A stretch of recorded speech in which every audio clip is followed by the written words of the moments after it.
आखिर क्या हुआ जब अचानक अयोध्या पहुंचा सैकड़ों नागों का झुंड।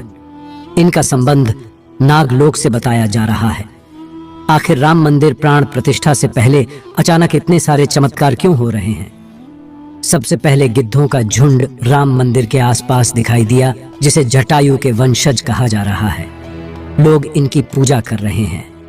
इसके बाद कुछ भालू अयोध्या में अचानक से देखे गए, जो कि जामवंत का प्रतीक है। लेकिन अब एक ऐसा चमत्कार देखने को मिल रहा है जो अयोध्या के लोगों के लिए ही खतरा साबित हो रहा है। आज की वीडियो में बहुत बड़े रहस्य से पर्दा उठने वाला है। आखिर राम जी का नागों के साथ क्या संबंध है?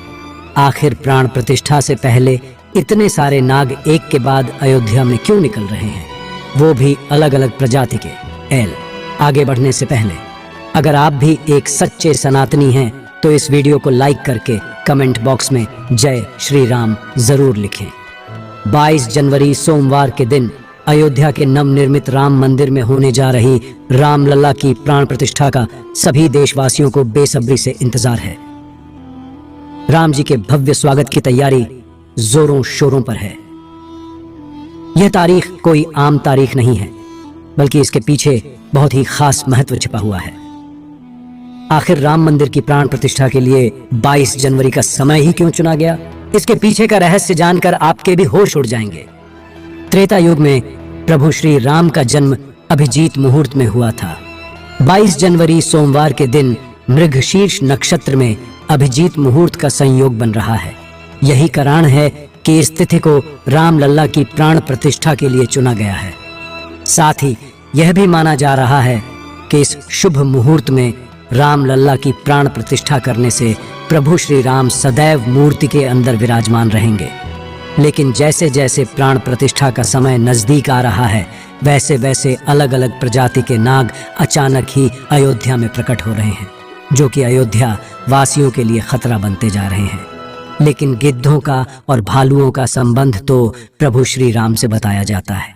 उन्होंने रामायण में उनकी सहायता भी की थी।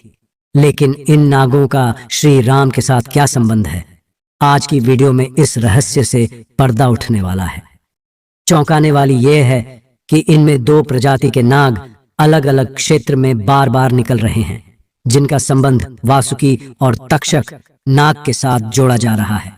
ऐसा कहा जाता है प्रभु श्री राम के भाई लक्ष्मण साक्षात अनंत शेष नाग का रूप है, और वासुकी नाग, तक्षक नाग और शेष नाग तीनों ही आपस में भाई है, जिसमें तक्षक और वासुकी नाग पाताल में निवास करते हैं और शेषनाग बैकुंठ में भगवान विष्णु की सेवा करते हैं। तो अंदाजा लगाया जा रहा है कि जब प्रभु श्री राम अपने भाई लक्ष्मण यानी शेषनाग और माता सीता के साथ अयोध्या धाम पहुंच रहे हैं, तो क्या शेषनाग के दोनों भाई पाताल में से उनसे मिलने के लिए बार बार प्रकट हो रहे हैं? दोस्तों, यह रहस्य बहुत बड़ा है, क्योंकि अयोध्या के क्षेत्र से जब एक सांप को पकड़कर सुरक्षित इलाके में छोड़ा जाता है, तो वही सांप पुनः राम मंदिर परिसर में भी देखा जाता है, जिससे कई बार मजदूरों को भी काम करने में भय महसूस होता है। लेकिन जय श्री राम का नाम उन्हें हिम्मत देता है। आप भी नीचे कमेंट बॉक्स में जय श्री राम जरूर लिखें। लेकिन दोस्तों, प्रभु श्री राम का नागलोक के वीडियो के साथ क्या संबंध है, वह सच्चाई जानकर आपके पैरों तले जमीन खिसक जाएगी, क्योंकि पूरे घटनाक्रम को मल्टीवर्ड्स के साथ जोड़कर देखा जा रहा है, जिसे हिंदी में सृष्टि चक्र कहते हैं। मल्टीवर्स की सच्चाई जानकर आपके भी रोंगटे खड़े हो जाएंगे। जिस संसार में हम रहते हैं, वह सृष्टि व विनाश के चक्र से गुजरती है। इस संसार के प्रत्येक सृष्टि चक्र को एक कल्प कहा जाता है। हर कल्प के 4 युग या 4 भाग होते हैं। दूसरे भाग या त्रेता युग में राम अयोध्या में जन्म लेते हैं और रामायण करके फिर से बैकुंठ लौट जाते हैं।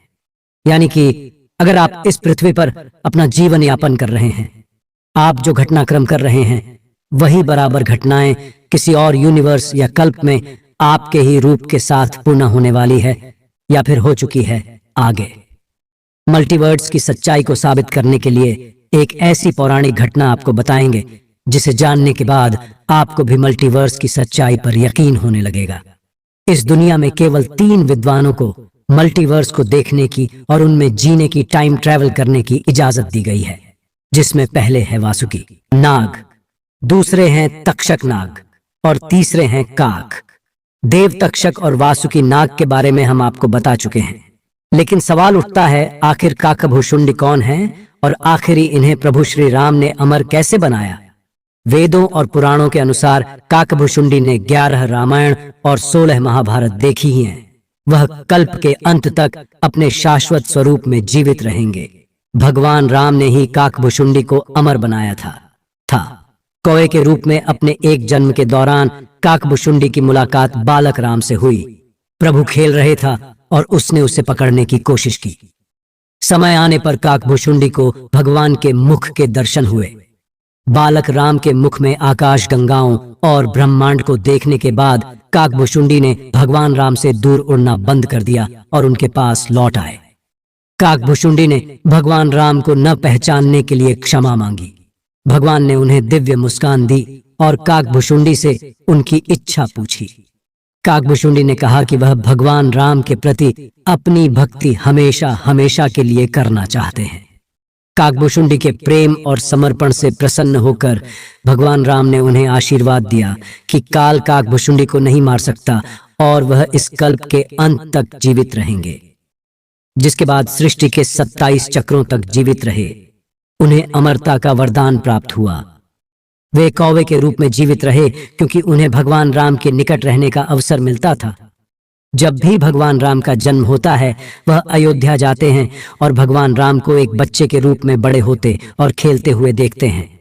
यह भी हो सकता है काकभुशुंडी अयोध्या में भी हाल फिलहाल मौजूद हो और राम मंदिर के निर्माण कार्य को अपनी आंखों से देख रहे हों। यानी कि यह तीनों विद्वान अपनी मर्जी से किसी विकल्प यानी यूनिवर्स में जा सकते हैं, टाइम ट्रैवल कर सकते हैं और अयोध्या में अचानक से नागों का पाया जाना, वह भी राम मंदिर। प्राण प्रतिष्ठा से पहले तो इनका संबंध भी वासुकी और तक्षक नाग से लगाना गलत नहीं होगा। इन नागों के दर्शन मात्र से भक्तों का उद्धार हो जाता है। लेकिन कई लोग होंगे जो अभी भी मल्टीवर्स यानी सृष्टि चक्र को मानने को तैयार नहीं होंगे। लेकिन आगे हमें कैसे? कहानी, एक ऐसी सच्ची कहानी आपको बताने जा रहे हैं जिसका संबंध रामायण से जुड़ा है और इसे जानकर आपको विश्वास हो जाएगा कि मल्टीवर्स वास्तव में होता है। जिस तरह दुनिया में आने वाला हर इंसान की मृत्यु निश्चित होती है, उसी तरह इंसान रूप में जन्म लेने वाले भगवान के अवतारों का भी इस धरती पर एक निश्चित समय है। वह समय समाप्त होने के बाद उन्हें भी अपने प्राण त्याग करके अपने लोक वापस लौटना पड़ा था। उसी प्रकार भगवान श्री राम भी इस लोक को छोड़कर वापस विष्णु लोक गए। भगवान श्री राम के मृत्यु में सबसे बड़ी बाधा उनके प्रिय भक्त हनुमान थे, क्योंकि हनुमान के होते हुए यम की इतनी हिम्मत नहीं थी कि वह राम के पास पहुंच चुके। लेकिन स्वयं श्री राम से इसका जो हल निकाला वह मल्टीवर्ड्स यानी सृष्टि चक्र के साथ जुड़ा हुआ है। एक दिन राम जान गए कि उनकी मृत्यु का समय हो गया था। वह जानते थे कि जो जन्म लेता है उसे मरना पड़ता है। उन्होंने कहा कि यम को मुझ तक आने दो, मेरे लिए वैकुंठ, मेरे स्वर्गिक धाम जाने का समय आ गया है। लेकिन मृत्यु के देवता यम अयोध्या में प्रवेश करने से डरते थे, क्योंकि उनको राम के परम भक्त और उनके महल के मुख्य प्रहरी हनुमान से भय लगता था। यम के प्रवेश के लिए हनुमान को हटाना जरूरी था, इसलिए राम ने अपनी अंगूठी को महल के फर्श के एक छेद में से गिरा दिया और हनुमान से इसे खोज कर लाने के लिए कहा। हनुमान ने स्वयं का स्वरूप छोटा करते हुए बिल्कुल भंवरे जैसा आकार बना लिया और केवल उस अंगूठी को ढूंढने के लिए छेद में प्रवेश कर गए। वह छेद केवल छेद नहीं था, बल्कि एक सुरंग का रास्ता था जो सांपों के नगर नागलोक तक जाता था। हनुमान नागों के राजा वासुकी से मिले और अपने आने का कारण बताया। वासुकी हनुमान को नागलोक के मध्य में ले गए, जहां अंगूठियों का पहाड़ जैसा ढेर लगा हुआ था। वासुकी ने कहा, यहां आपको राम की अंगूठी अवश्य ही मिल जाएगी। हनुमान सोच में पड़ गए कि वह कैसे उसे ढूंढ पाएंगे, क्योंकि यह तो भूसे में सुई ढूंढने जैसा था। लेकिन सौभाग्य से जो पहली अंगूठी उन्होंने उठाई वह राम की अंगूठी थी। आश्चर्यजनक रूप से दूसरी भी अंगूठी जो उन्होंने उठाई वह भी राम की ही अंगूठी थी। वास्तव में वह सारी अंगूठी जो उस ढेर में थी सब एक ही जैसी थी। इसका क्या मतलब है? वह सोच में पड़ गए। वासुकी नाग वाले जिस संसार में हम रहते हैं वह शुरू भी होता है और प्रलय के साथ उसका अंत भी हो जाता है। प्रत्येक कल्प में चारों युग आते हैं और समाप्त भी होते हैं, और हर सतयुग के अंत में एक वानर इस अंगूठी का पीछा करता है और पृथ्वी पर राम मृत्यु को प्राप्त होते हैं। इसलिए यह सैकड़ों हजारों कल्पों से चली आ रही अंगूठियों का ढेर है। सभी अंगूठियां वास्तविक हैं।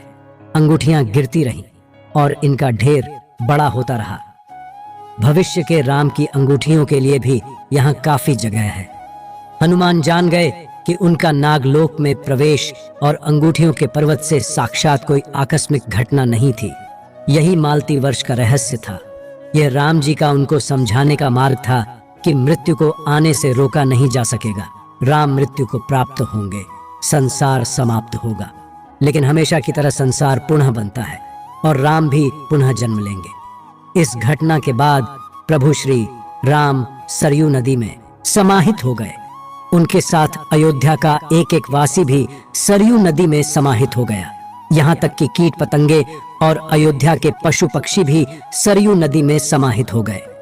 ऐसा कहा जाता है अयोध्या में जितने भी रहिवासी रह रहे थे वह सभी देवी देवताओं के ही अंश थे, जो प्रभु श्री राम की लीला को अपनी आंखों से देखने के लिए अयोध्या में रहवासियों की तरह रह रहे थे।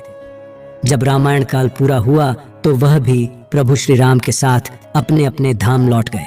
मात्र अयोध्या का भूभाग ही बच गया और वर्षों तक यह भूमि यूं ही पड़ी रही। बाद में श्री राम के पुत्र महाराज कुश ने अयोध्या को फिर से बसाया। इसका वर्णन कालिदास के ग्रंथ रघुवंश में मिलने की बात कही जाती है। रामायण के अनुसार कुश ने ही सर्वप्रथम पत्थरों के खंभों वाले मंदिर का अपने पिता श्री राम की पूज्य जन्म भूमि पर निर्माण करवाया था। वहीं जैन परंपराओं के मुताबिक अयोध्या को राष्ट्रदेव ने फिर से बसाया था। भविष्य पुराण के अनुसार उज्जैन के महाराज विक्रमादित्य ने ईसा पूर्व में एक बार फिर से दूसरी बार उजड़ चुकी अयोध्या का निर्माण करवाया। धार्मिक ग्रंथों के अनुसार उन्होंने अयोध्या में सरयू नदी के लक्ष्मण घाट को आधार बनाकर 360 मंदिरों का निर्माण करवाया था। वे भगवान विष्णु के परम भक्त थे और इसीलिए उन्होंने ही श्री राम जन्मभूमि पर एक भव्य मंदिर का निर्माण करवाया था। हिंदू पक्ष का दावा रहा है कि बाबर से पहले भी 1833 में मुस्लिम आक्रमणकारी सालार मसूद ने जन्मभूमि मंदिर को ध्वस्त कर दिया था। अयोध्या में राम जन्मभूमि मंदिर पर विवाद की कहानी की 1528 से शुरू हुई। हिंदुओं का दावा रहा है कि मुगल आक्रमणकारी बाबर ने उस पवित्र जगह को तोड़कर उस पर मस्जिद का निर्माण करवा दिया था। अयोध्या राम जन्मभूमि बाबरी मस्जिद विवाद पर अपना ऐतिहासिक फैसला देते समय सुप्रीम कोर्ट ने उन सिख ग्रंथों को भी अहम सबूत माना है, जिसके मुताबिक सिख धर्म के संस्थापक गुरु नानक देव जी आक्रमणकारी बाबर के भारत आने से पहले ही भगवान राम की जन्मभूमि के दर्शन के लिए अयोध्या पहुंचे थे। गुरु नानक देव जी 1510 से 1511 के बीच अयोध्या आए थे, जबकि बाबरी मस्जिद 1528 में बनाई गई थी। इतिहासकारों के अनुसार वहां पर बाबर के कहने पर उसके एक सूबेदार ने मस्जिद का निर्माण करवाया था। 23 दिसंबर 1939 को राम जन्मभूमि मंदिर के इतिहास में एक बार से जबरदस्त मोड़ आ गया। उस दिन रामलला की प्रतिमा मस्जिद के अंदर अचानक से विराजमान पाई गई। ये विवाद इतना बढ़ा कि आखिरकार तत्कालीन सरकार उस ढांचे को विवादित मानकर उस पर ताला लगवा देना पड़ा। ढांचे के अंदर नमाज रुक गई, लेकिन बाहर राम चबूतरे और परिसर के बाकी हिस्सों में पूजा अर्चना निरंतर चलती रही। 6 दिसंबर 1992 को अयोध्या में राम जन्मभूमि आंदोलन से जुड़े लाखों कार सेवक जुटे थे। उन्होंने ही उस विवादित ढांचे को ध्वस्त कर दिया। भगवान राम लल्ला ढांचे से निकलकर अस्थाई टेंट में आ गए। यानी कि राम मंदिर का इतिहास बहुत बड़ा है। कई लोगों के संघर्ष की कहानी है और कई कार सेवकों के बलिदान का प्रतीक है। भले ही हम इस संघर्ष में भाग नहीं ले सके, लेकिन यह हमारा सौभाग्य है कि हम राम मंदिर को बनता हुआ अपनी आंखों से देख रहे हैं। अगर आज की यह खास वीडियो आपको पसंद आई है तो सच्चे सनातनी इस वीडियो को लाइक करके हमारे चैनल को सब्सक्राइब जरूर करें। जय श्री राम।